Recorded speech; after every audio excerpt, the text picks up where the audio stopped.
So, పేషెంట్స్‌కి జనరల్‌గా మేము once in every year cleaning చేయించుకోమని చెప్తూ ఉంటామండి. మా దగ్గరికి పేషెంట్స్ వస్తే క్లీనింగ్ చేయించుకోండి బావుంటుంది అని చెప్తే వాళ్ళు జస్ట్ క్లీనింగే కదా మాకొద్దు అని అంటుంటారు. It's not just a cleaning. ఎందుకు అంటే దానివల్ల చాలా క్లీనింగ్ చేయించుకోకపోతే చాలా డిసడ్వాంటేజెస్ ఉన్నాయి. సో, ఫస్ట్ థింగ్ ఏంటి అంటే గమ్ డిసీజెస్ వస్తుంటాయన్నమాట. సో, చిగుర్లు అరిగిపోవడము, చిగుర్లు అరిగిపోవడం వల్ల పళ్ళు పొడుగ్గా కనిపిస్తాయి, గ్యాప్స్ వస్తాయి.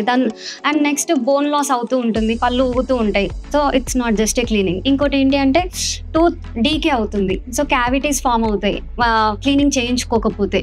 Next bad breath.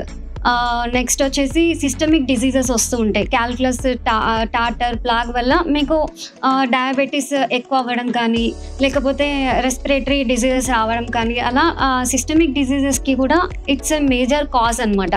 సో, అందుకే మేము once in every year cleaning చేయించుకోమని చెప్తూ ఉంటాం.